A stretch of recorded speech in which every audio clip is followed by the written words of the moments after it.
કાંઈ કરવાની જરૂર નથી. નામના જોતવી હોય તો મહેનત કરવી પડે, એમ નામ બાપુ નામના ન મળે. આ અમરેલીનો દાખલો એક તમને નાનો એવો કહી દઉં. મૂળદાસ લુહારનો દીકરો, હાંજનું ટાણું, એ વાયુનો કાંઠો હતો અને એક દીકરી કૂએ પડવા આવી અને દીકરી આમ કૂવામાં ધૂબકો મારવાની તૈયારી કરે અને બાપુએ બાવડું પકડ્યું. હા હા હા બેટા, શું કામ? એ કે બાપુ મને મરવા દો, મારે મરવા સિવાય ઉધાર પણ. કે શું કામ બેટા? માણા જેવો અવતાર મળ્યો છે. એ કે પણ બાપુ મારા જીવનમાં એક ભૂલ થઈ ગઈ છે, મારે મર્યા સિવાય ઉધાર નથી. પણ કે આ પાણી પડીને બીજી કરવી છે. એ કે પણ શું કરું બાપુ, મને હુજતું નથી. એ કે પણ તું વાત કરી તો કઈ ખુલાસો થાય ને. એ કે બાપુ મારા પેટમાં બાળક છે, એના બાપનું નામ લઈ શકું એમ નથી. જો નામ લઉં તો મને જીવવા દે, પણ હું લઈ શકું એમ નથી. ભારતનો સંત બાપુ મૂળદાસ દ્રવી ગયો. એને એમ થયું, ઓહો દીકરી માથે આટલી દશા.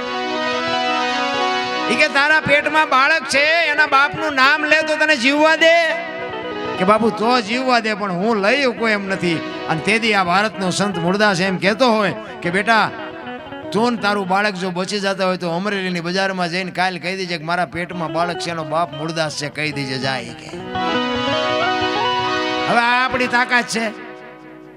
આપણે લીધેલું કોકનું પાછું દઈ દઈએ તોય ઘણું છે.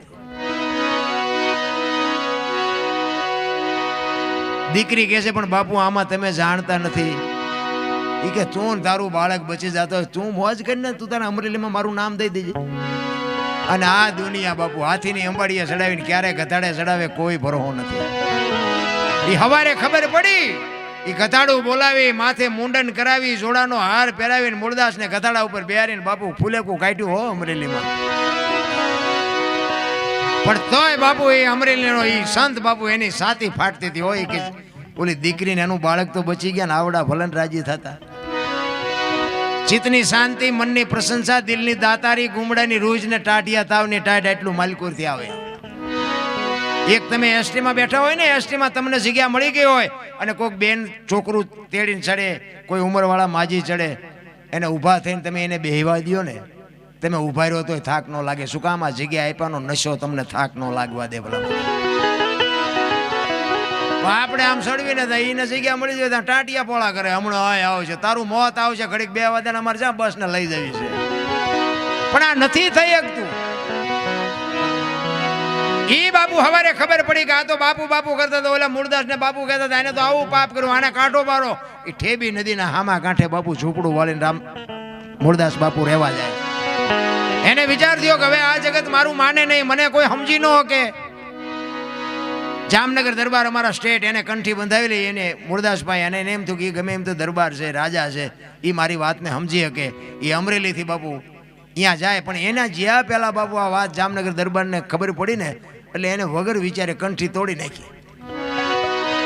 મૂળદાસને ખબર નથી, એને એમ કે દરબાર પાસે જઈ અને મારી વાતને એ કઈ ખુલાસો કરી શકું.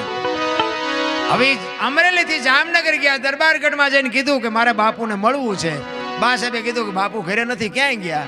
એ કે મોટા મંદિરે બધા સંતો આવ્યા છે, મોટા મોટા મહાપુરુષો આવ્યા છે, અહીંયા કંઠી બંધાવા ગયા. એ કંઠી બંધાવા ગયા ને બાપુ આપ ફાટ્યો હો માથે, કરે તારી ભલી થાય તારી, આને મારી કંઠી તોડી નાખી. પડી કે કાંઈ વાંધો નહીં, મારે મળ્યા સિવાય જવું નથી. એ દરબારગઢથી મોટા મંદિરે જાય, એમાં રસ્તામાં એક પ્રસંગ બન્યો, મરેલી બિલાડી પડી હતી, બચડા ટળવળતા હતા.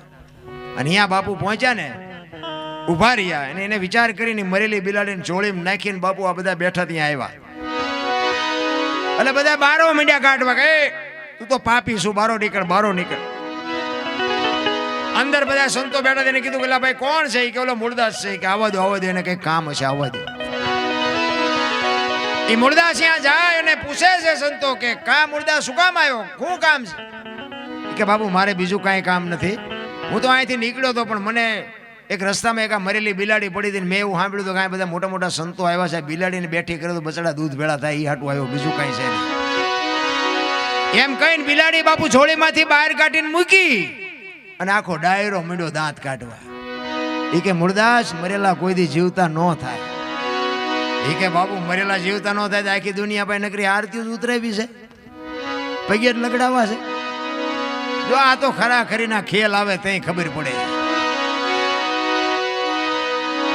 ઈ કે અમરેલીએ તને જાકારો આપ્યો એટલે તારું સહકી ગયું છે, મરેલા કોઈ દી ન જીવતા થાય. ઈ કે બાપુ જરાય નથી સહીકું, આ બરોબર છે, સહીકું બહીકું નથી, ઈ તો તમારો વેમ છે.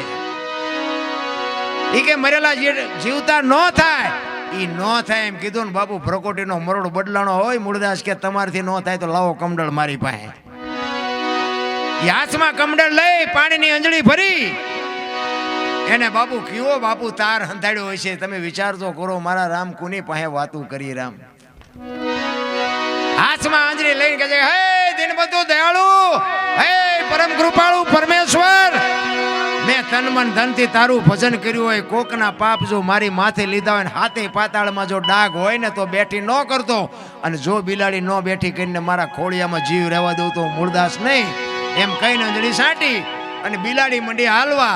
ડાયરેક્ટ દશા શું થઈ છે? જામનગર દરબાર હિમાં જ બેઠા છે અને ઈને ઈ સકરી ખાઈ ગયો.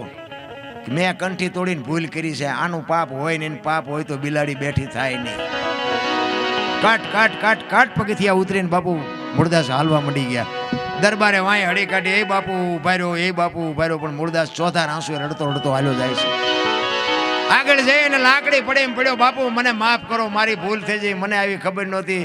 તેથી મૂળદાસ બાપુ એમ કહે છે, અરે ભલા માણા, હું ઠેઠ અમરેલીથી તારા પાસે આવ્યો તો મને એમ કે આ જગત નો સમજી શકે, તું તો 5-25 ગામનો ધણી હતો, તને મારા ઉપર ભરોસો ન આવ્યો.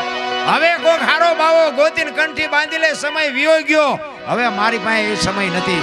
એમ સમય બડા બલવાન નહીં, પુરુષ બળવાન, કાબે અર્જુનને લૂંટ્યો હોય ધનુષને હોય બાણ.